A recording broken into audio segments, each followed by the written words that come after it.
고린도 후서 강의 5번째 시간입니다. 지난 주에는 예라고 하는 제목으로 말씀을 드렸습니다. 고린도 후서 1장 후반부는 사도 바울이 고린도 교회를 2번 방문하려고 계획을 세웠지만 하나님이 막으심으로 가지 못함으로 인하여 고린도 교회 성도들이 사도 바울에 대한 신뢰를 잊어버리고 도리어 비난하는, 또 그 틈을 타서 마귀가 역사해서 바울의 사도권까지 방해하는, 약속을 지키지 않는 사람으로 낙인이 찍혔죠. 그래서 사도 바울이 지난주에 내가 약속을 지키지 않은 것은 하나님 아버지의 뜻에 예했기 때문이다. 하나님이 막으셨다라는 거죠. 이 말씀은 우리에게 어떤 교훈을 주고 있는가? 우리 신앙생활은 예하는 게 신앙생활인데, 예하기 위해서는 내가 기도 열심히 하고 또 머리도 열심히 짜서 어떤 계획과 어떤 생각을 했다 할지라도 그것이 하나님의 뜻이 아니라면, 또 하나님이 막으시는 거라면 우리는 하나님의 뜻에 예하기 위해서 나를 포기해야 돼요. 그래서 예는 나를 버리는 게 예입니다. 내 생각도 버리고 계획도 버려요.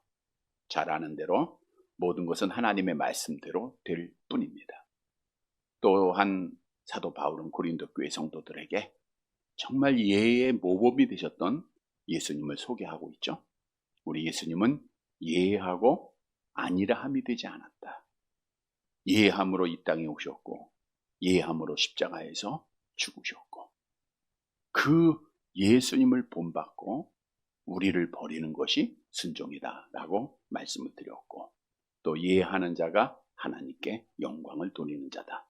따라서 주셨던 말씀을 통해서 우리는 항상 하나님의 뜻에 예하는, 어떤 명령을 할 때마다 예하고 순종해서 복을 받는 사랑하는 자들이 되시기를 다시 한번 주님의 이름으로 간절히 바랍니다. 여러분, 기독교회는 우리가 잘 아는 대로 어디 위에 세워진 거예요? 신앙 고백 위에 세워졌다. 어떤 신앙 고백이죠? 우리가 지난 주일에도 함께 암송했었죠. 마르다가 그랬잖아요. 주는 그리스도시요 또 살아계신 하나님의 아들이십니다. 이 고백 위에 하나님의 교회가 세워진 거예요. 오늘 사도 바울은 고린도 교회에 편지하면서 너희가 그 고백을 좀 생각해봐라.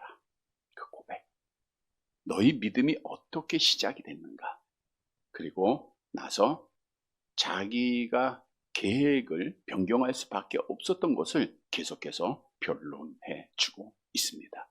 사도 바울의 오늘의 변론은 우리가 그리스도를 믿고 있는, 하나님을 믿고 있는 자들이 어떤 삶을 살아야 할 것인 것까지 교훈해 주고 있습니다. 따라서 오늘 말씀을 통해서 내가 예수께서 그리스도이심을 믿는 자의 삶으로 하나님께 영광을 돌리고 또한 끝까지 믿음을 지키는 사랑하는 자들이 되시길 바랍니다. 첫째로 예수께서 그리스도이심을 믿는 자는 선지자, 제사장, 왕이 되어야 합니다. 본문 21절 말씀 보도록 할게요. 21절 같이 봅니다.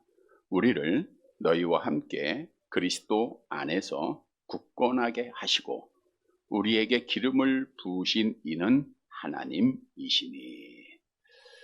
자, 바울을 비난하고 있는 고린도 교회를 향하여 이 전절까지 내 자신의 신실함에 대해서 이제 계속 변론을 했습니다. 그리고 오늘 21절, 22절에서는 고린도 교회 방문에 대한 자신의 변경된 문제를 신학적인 그런 문제로 언급을 하고 있습니다.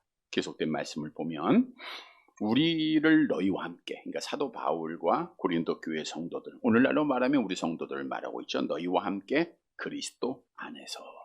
그래서 그리스도 안에서라는 것은 그리스도의 것으로 이런 뜻인데, 굳건하게 하셨다, 견고하게 하셨다는 거예요. 보증하셨다는 거예요. 그리스도 안에서 우리를 굳건하게 하시고 흔들리지 않게 하시고 견고하게 하신 이는 우리에게 기름을 부으신 하나님이시다. 우리에게 뭘 부었다고요? 기름을 부었다. 하나님이 어떻게 우리에게 기름 부으셨죠? 세례를 받을 때 기름 부었나요? 여기서 기름 부음이라고 하는 것은 우리 예수님이 대표적으로 요단강가에서 세례를 받으시고 물에서 올라오실 때 성령이 뭐같이 임했죠? 비둘기같이 임했다. 그의 기름 부으심이죠. 그래서 예수께서 메시아의 사역을 감당했던 것을 볼 수가 있는데, 예수가 기름 부음을 받았다라고 하는 것은 예수께서 그리스도다라는 뜻이죠. 그리스도라는 뜻이 뭐예요? 기름 부음 받은 자. 그러니까 예수께서 기름 부음을 받았다. 예수께서 그리스도다. 그래서 그리스도라고 하는 것은 세 가지 직분이 있죠. 선지자, 제사장, 왕이다. 오늘부터 보내드린 유튜브에 오늘 주제가 뭐죠? 나는 선지자다. 내일은 나는 제사장이다. 모레는 나는 왕이다.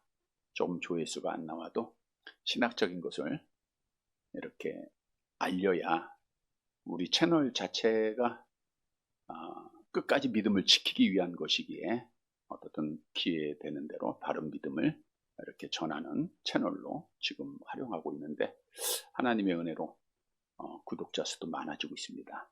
우리 권사님들은 많이 얘기해도 모르니까 그래도 조금 젊은 분들은 잘 선전하시길 바랍니다. 자, 예수께서 기름 부으심 받음으로 뭐가 됐어요? 선지자, 제사장, 왕. 자, 그럼 오늘 본문으로 다시 가보세요. 우리에게 기름을 부으셨다 그랬잖아요. 우리에게 기름을 부으셨으니까 우리가 지금 뭐가 됐다는 거예요? 선지자, 제사장, 왕이 됐다. 그러니까 하나님께서 우리에게 기름을 부어서, 이것은 예수께서 그리스도이심을 믿게 하심으로 그 뜻이잖아요. 그래서 우리가 선지자, 제사장, 왕이 됐다 그거예요. 자, 그러면 누가 우리에게 기름을 부어주시고 확증을, 보증을 하셨는가? 본문 22절 보세요. 같이 봅니다. 그가 또한 우리에게 인치시고 보증으로 우리의 마음에 성령을 주셨다. 그가 또한 우리에게 인치셨다. 여기서 인치셨다는 것은 공문서의 효력을 보장하는 도장을 찍었다라는 거죠. 도장이 찍혀진 대로 봉인된 서류는 변조가 될 수가 없어요. 그러니까 성도가 돼서 예수를 그리스도로 믿게 하신 분이 하나님이신데, 누구를 통해서요? 성령 하나님을 통해서 보내셨다는 거예요. 성령 하나님을 통해서. 그래서 성령 하나님께서 우리에게 예수를 믿게 하고, 또 성령 하나님께서 우리에게 예수를 그리스도로 믿게 하심으로 뭐가 되게 하셨어요? 선지자, 제사장, 왕으로서 보증을 해 주셨다라고 하는 뜻이죠. 여러분, 보증이라고 하는 것은 확실한 증거가 되는 건데, 계약을 충실히 완수할 것에 대한 확신입니다. 따라서 성령으로 보증받았다는 것은 우리의 구원은 확실하고, 우리의 기름 부음은 확실하고, 그리고 우리는 하나님 앞에 선지자, 제사장, 왕이라고 하는 사실을 분명히 증언하고 있는 거예요. 자, 고린도후서 5장 5절 프린트물 보면 있죠? 같이 볼게요. 곧 이것을 우리에게 이루게 하시고 보증으로 성령을 우리에게 주신 이는 하나님이시니. 보증으로 뭘 줬어요? 성령을 주신 거예요. 또 에베소 1장 14절 계속 봅니다. 이는 우리 기업의 보증이 되사 그 얻으신 것을 속량하시고 그의 영광을 찬송하게 하려 하십니다. 우리 기업, 하나님의 나라에 대한 기업도 보증을 하셨어요. 누가요? 성령. 성령 하나님은 진리이시잖아요. 어제나 오늘이나 영원토록 변함이 없으니까 성령 하나님이 보증을 섰었어요. 그러면 우리는 영원한 기업을 얻어요, 못 얻어요? 거기에 대한 확실한 믿음을 갖는 거예요. 자, 근데 여기서 중요한 것은 성령께서 우리에게 기름을 부어주셨다는 거예요. 성령께서 기름 부으셨다고 하는 것은 우리가 말씀드린 대로 예수께서 그리스도이심을 믿게 하셨다는 거예요. 여러분, 예수께서 주님이 되시고 하나님이 되시고 그리스도가 되신다고 하는 것은 우리가 공부해서 믿는 거 아니에요. 똑똑하다고 믿는 게 아니고 누가 믿게 하는 거예요? 성령께서 믿게 하는 거예요. 고린도전서 12장 3절 함께 봅니다. 그러므로 내가 너희에게 알리노니 하나님의 영으로 말하는 자는 누구든지 예수를 저주할 자라 하지 아니하고 또 성령으로 아니하고는 누구든지 예수를 주시라 할 수 없느니라. 성령으로 아니하고는 누구든지 예수를 주시라 할 수 없다. 따라서 내가 예수를 주님으로, 예수를 그리스도로 믿고 있는 것은 지금 누가 임한 거예요? 성령이 임한 거예요. 그러니까 우리는 성령 받은 거예요. 자, 성령 받았기에 내가 예수를 주로, 예수를 그리스도 믿었다는 거예요. 예수를 그리스도로 믿음으로 우리는 어떻게 돼요? 선지자, 제사장, 왕이 됐고, 의인 되었고, 하나님의 자녀가 되었고, 하나님의 나라를 상속받게 됐는데 그 모든 것을 보증하시는 분이 또 누구예요? 성령 하나님이시다. 그러니까 우리는 예수를 그리스도로 믿고 선지자, 제사장, 왕이 된 것은 확실한 사실이고, 내가 의인되고 내가 하나님의 자녀되고 천국 갈 것이라는 것은 확실한 사실이라는 거예요. 이 사실을 우리가 믿어야 돼요. 자, 그러면 사도 바울이 자기를 부정하고 있는 고린도 교회를 향하여 왜 이 말씀을 하셨는가? 너희가 성령으로 기름 부음 받고 지금 선지자, 제사장, 왕이 되었으니 이 사명을 감당하는 자가 되라는 거예요. 그래야 너희가 믿음을 지킬 수 있다. 그래야 너희가 나의 형편을 이해할 수 있다라고 하는 사실을 말씀해 주고 있는 거죠. 사도 바울은 기름 부음 받고 성령으로 예수를 믿고 선지자, 제사장, 왕의 직분을 충성스럽게 감당하다 보니 자기의 생각대로 행하지 아니하고 하나님의 생각대로 행하다가 가지 못했거든요. 그래서 우리도 이 세상 살아가는 동안 하나님의 은혜로 성령을 통해서 예수를 믿게 되었으면 우리는 선지자, 제사장, 왕의 삶을 살아야 돼요. 먼저는 거룩한 제사장이 되라 그랬죠. 베드로전서 2장 5절입니다. 베드로전서 2장 5절 함께 봅니다. 너희도 산돌같이 신령한 집으로 세워지고 예수 그리스도로 말미암아 하나님이 기쁘시게 받으실 신령한 제사를 드릴 거룩한 제사장이 될지라. 너희도 산돌같이 신령한 집으로 세워지고. 그럼 신령한 집은 뭘 의미하고 있어요? 하나님의 교회가 신령한 집이라 그러죠. 자, 근데 너희가 신령한 집, 너희가 교회라는 거예요. 여러분, 우리는 하나님 앞에 예수를 그리스도로 믿는 자들은 교회입니다. 교회. 그래서 고린도서 1장 2절에도 말씀하고 있죠. 같이 볼게요. 고린도에 있는 하나님의 교회, 곧 그리스도 예수 안에서 거룩하여지고 성도라 부르심을 받은 자들에 될게요. 거기까지 보세요. 성도라 부르심을 받은 자들이 하나님의 교회다. 자, 근데 이 교회는 뭐가 돼야 돼요? 거룩한 제사장이 돼야 돼요. 원문에 보니까 단수더라고요. 즉, 이 말은 예수를 믿는 개개인이 다 교회요, 개개인이 거룩한 제사장이 되어야 된다는 거예요.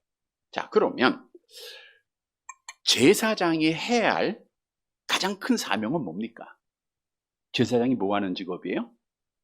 하나님 앞에 제사 드리는 직업이죠. 그러니까 제사 드리는 거예요. 지금으로 말하면 예배죠. 구약시대에는 오직 레위 지파에서 세워진 제사장에 의해서 그들의 중보로 제사가 이루어졌어요. 이건 구약시대입니다. 근데 예수님께서 십자가에 죽으심으로 뭐가 갈라졌어요?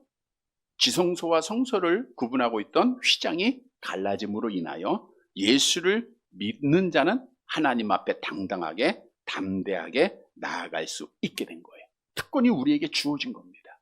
그래서 우리는 시대의 제사장으로서 예배를 드려야 돼요. 그러니까 예배한다는 것이 어떤 공식적인 예배뿐만 아니라 우리의 삶 전체가 다 예배입니다. 여러분들이 집에 있던 또 친구를 만나던 누구를 하던 누구의 영광을 위해서 있어야 돼요? 하나님의 영광. 그게 다 예배예요. 로마서 12장 1절 암송해 볼게요. 그러므로 형제들아 내가 하나님의 모든 자비하심으로 너희를 권하노니 너희 몸을 하나님이 기뻐하시는 거룩한 산 제물로 드리라. 이는 너희가 드릴 영적 예배니라. 산 제물로 드리라는 것은 우리의 삶 속에서 우리의 몸을 희생 제물로 드리는 거예요.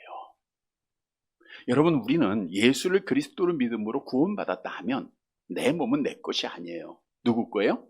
내가 핏값으로 샀다 그랬잖아요. 하나님의 거예요. 그러니까 하나님이 기뻐하는 일로 우리가 드려야 돼. 그게 예배입니다.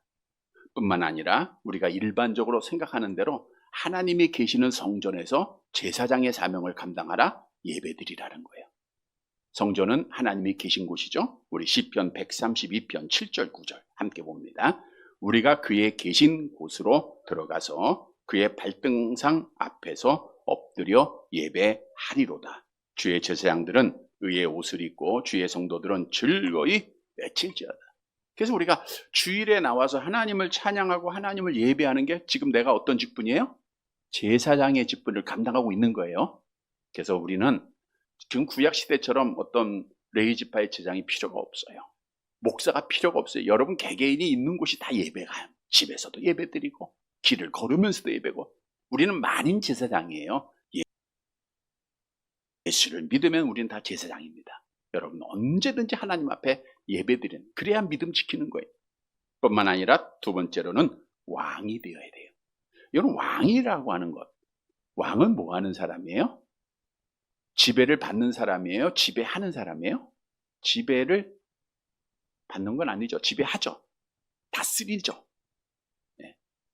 예수를 그리스도로 믿는 자는 왕인데, 우리 베드로전서 2장 9절 상반절에 나와 있잖아요. 볼게요. 너희는 택하신 족속의 왕 같은 제사장이에요. 왕이라 그러죠. 왕.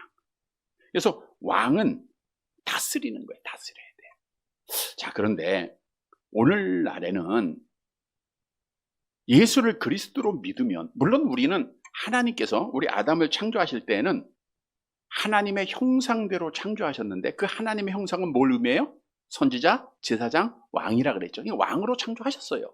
그래서 창세기 1장 28절에 뭐라 그랬어요? 하나님이 아담한테. 같이 볼게요. 하나님이 그들에게 복을 주시며 하나님이 그들에게 이르시되 생육하고 번성하여 땅에 충만하라, 땅을 정복하라, 바다의 물고기와 하늘의 새와 땅에 움직이는 모든 생물을 보세요.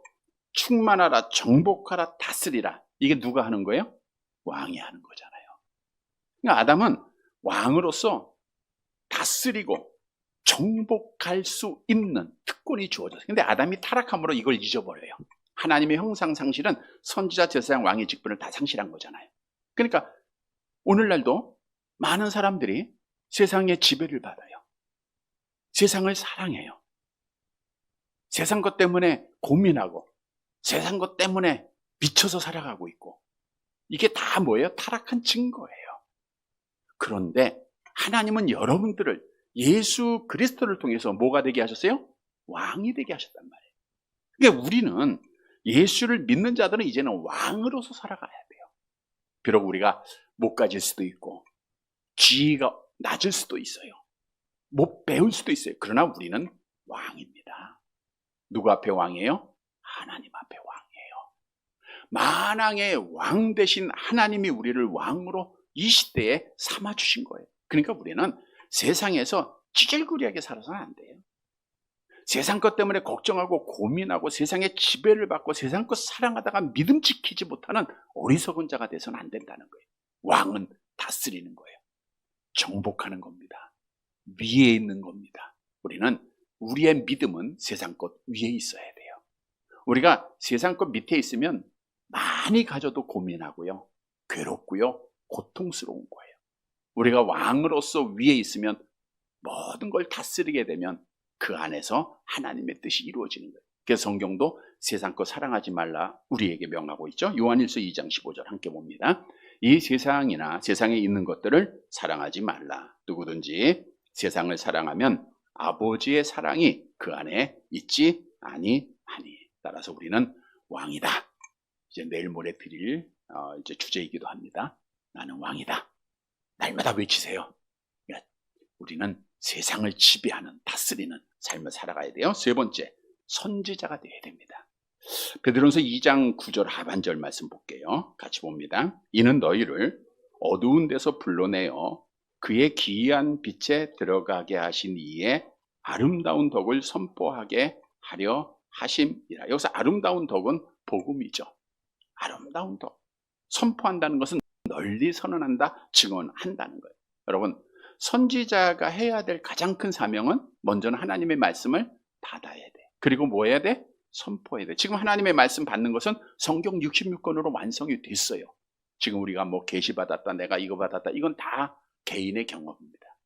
성경으로 계시가 종결되었음을 성경은 분명히 우리에게 증언하고 있고요. 따라서 우리는 말씀을 읽고 그 말씀을 전하는 사명을 우리가 가져야 돼. 그게 선지자예요. 아, 나는 선지자야. 그리고 벙어리가 되어 있으면, 자, 입이 있는데 벙어리가 되고 짖지 못하면 다른 사람이 죽어가잖아요. 죽어가는 자의 피값을 내가 너에게 찾겠다고 주님께서 말씀하셨잖아요. 그래서 우리는 항상 때를 잊지 말고 어떤지 못 얻든지 복음을 전하는 자가 되어야 돼요. 이렇게 되면 선지자, 제사장, 왕의 직분을 감당하면 우리가 하나님의 뜻대로 생활하는 거고 믿음을 지키는 거예요. 이런 성도들이 되시기를 바랍니다. 두 번째로, 예수께서 그리스도이심을 믿는 자는 하나님을 불러 증언하는 자가 돼야 돼요. 어떤 뜻인가? 우리 본문 23절을 보면 볼 수 있겠죠? 우리 고린도후서 1장 23절입니다.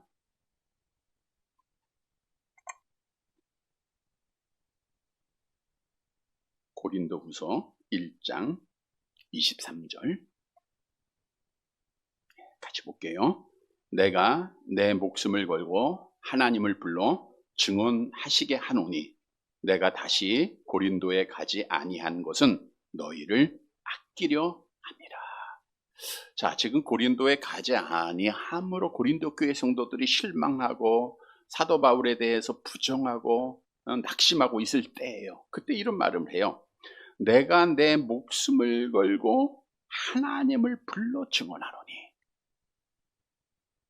지금 사도 바울이 누구를 내세워서 증언하는 거예요? 하나님을 내세우더라고요. 하나님을.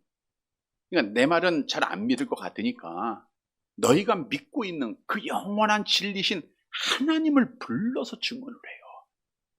얼마나 멋집니까? 그리고서 말씀하기를 내가 다시 고린도에 가지 아니한 것은 너희를 아끼려 함이라. 왜 바울이 이런 말을 했을까? 바울이 왜 안 간 것이 고린도 교회 성도들을 아끼는 일일까? 그게 고린도후서 2장 2절에 답을 줘요. 우리 2장 2절 말씀 볼게요. 고린도후서 2장 2절 함께 봅니다. 내가 너희를 근심하게 한다면 내가 근심하게 한 자밖에 나를 기쁘게 할 자가 누구냐?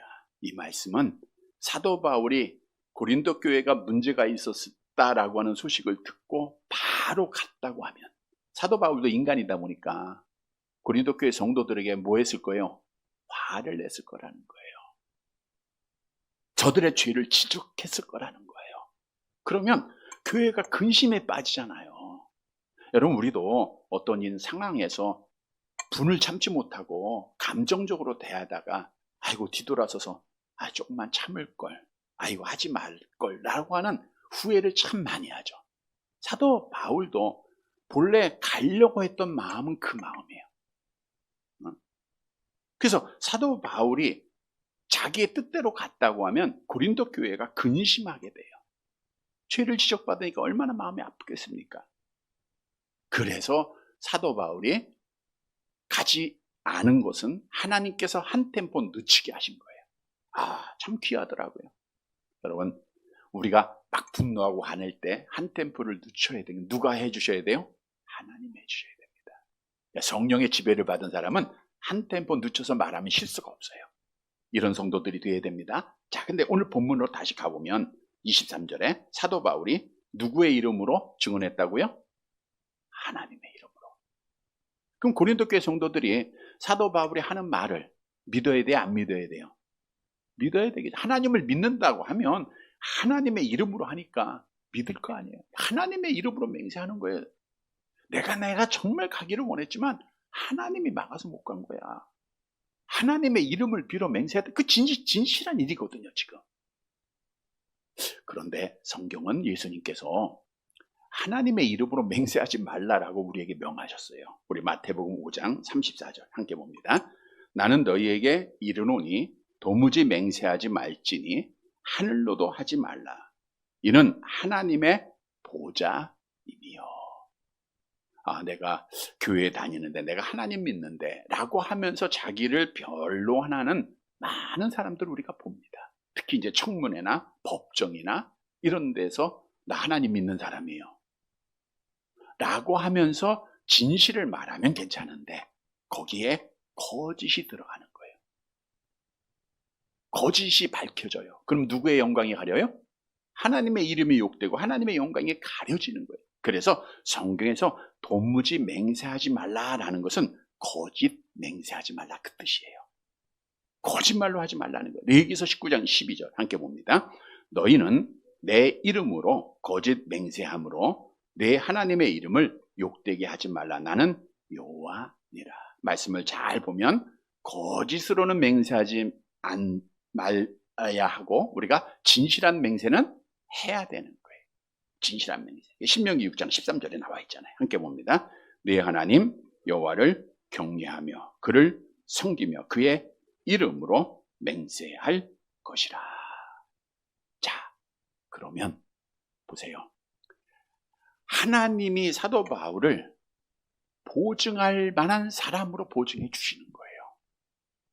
여러분, 보증은 누가 하는 거예요?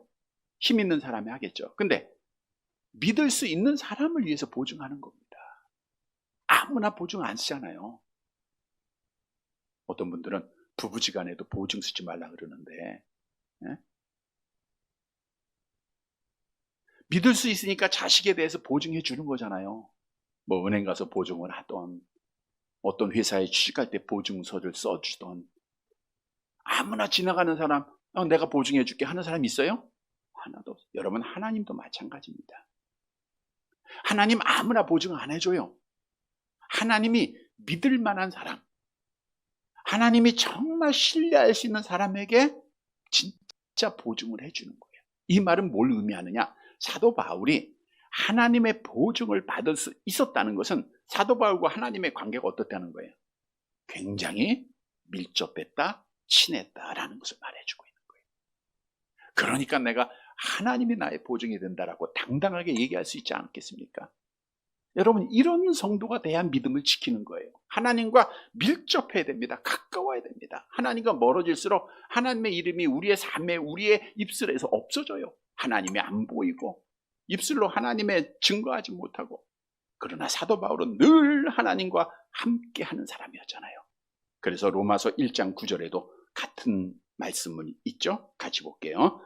내가 그의 아들의 복음 안에서 내 심령으로 섬기는 하나님이 나의 뭐가 되세요? 증인이 되시거니와. 여러분, 하나님이 증인 되시는 성도들이 되시길 바랍니다. 정말 하나님과 가까이 해야 돼요.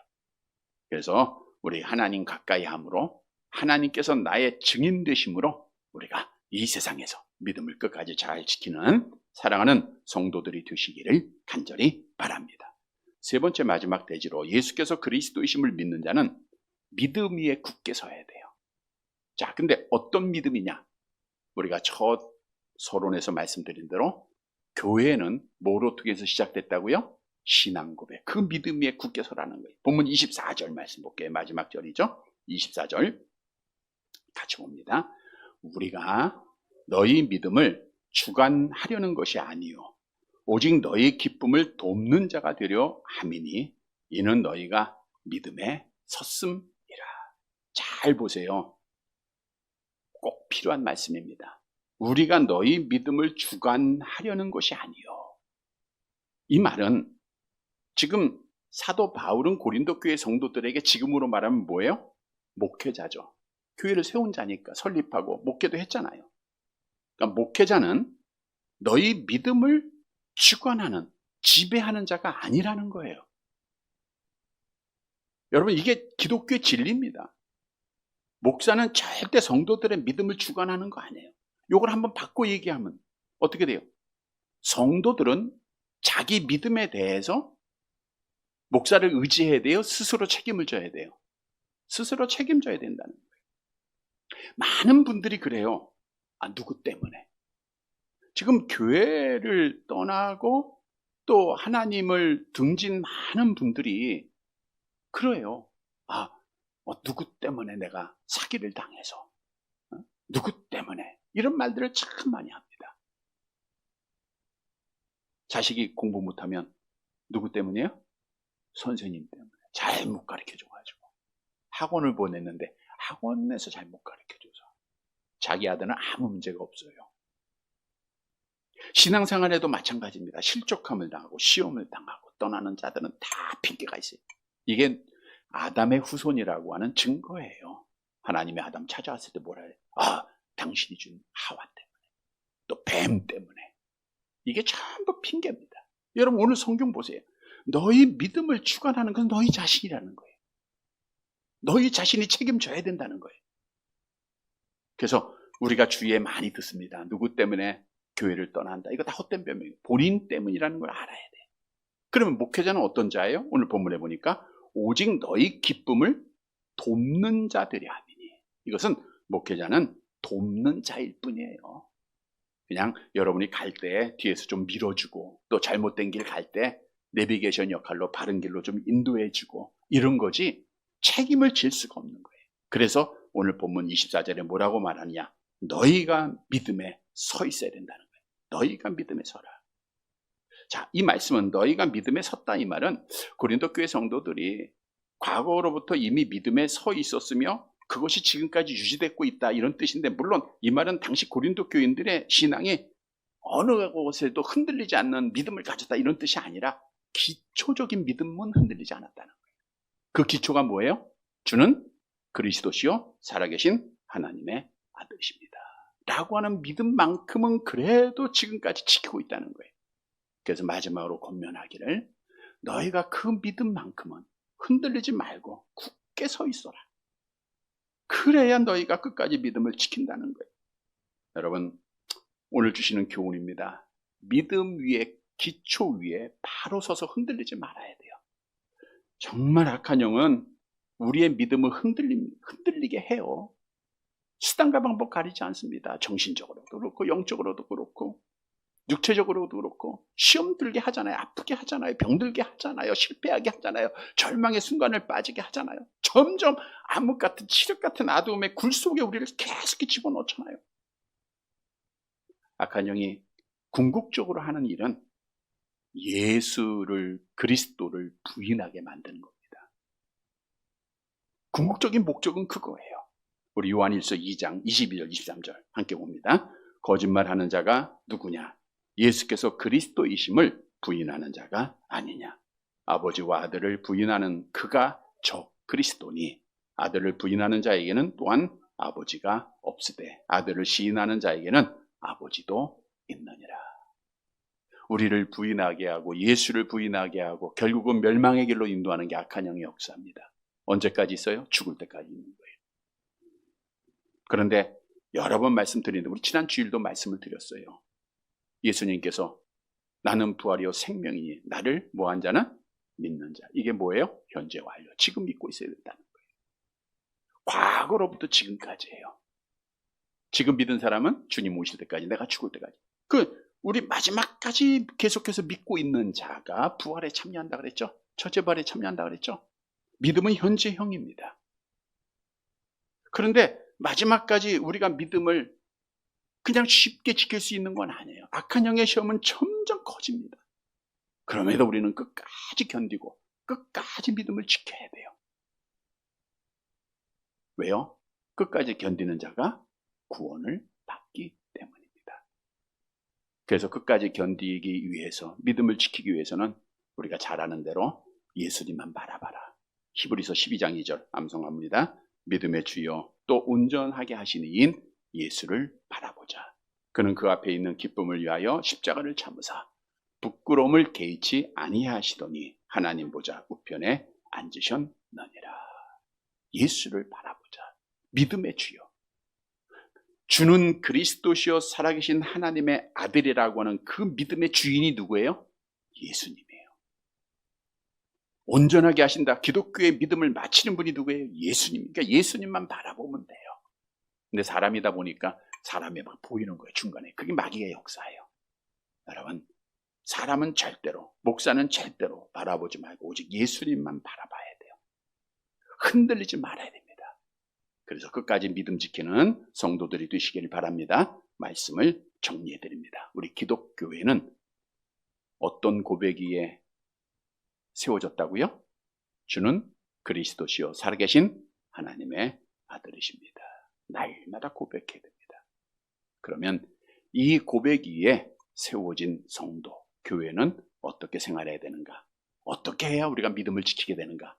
첫째로는 선지자, 제사장, 왕의 삶을 살아야 돼요. 이 삶을 살면 우리가 적극적으로 사는 거예요. 예배하는 삶, 전하는 삶, 다스리는 삶. 그러면 믿음 지키는 거예요. 두 번째로는 하나님을 증인으로 세워야 돼요. 나의 모든 삶에 정말 하나님이 보여야 되는 거예요. 여러분 주위에 있는 사람들에게 저 사람의 백은 하나님이네. 우리 권사님 하나님이 함께 하시네. 하나님이 증인되니까. 그러하기 위해서는 하나님과 가까이 있어야 돼요. 영으로 깨어있는 사람이 돼야 됩니다. 그래야 믿음 지켜요. 그리고 믿음의 죄 온전케 하신 예수님만 바라봐야 됩니다.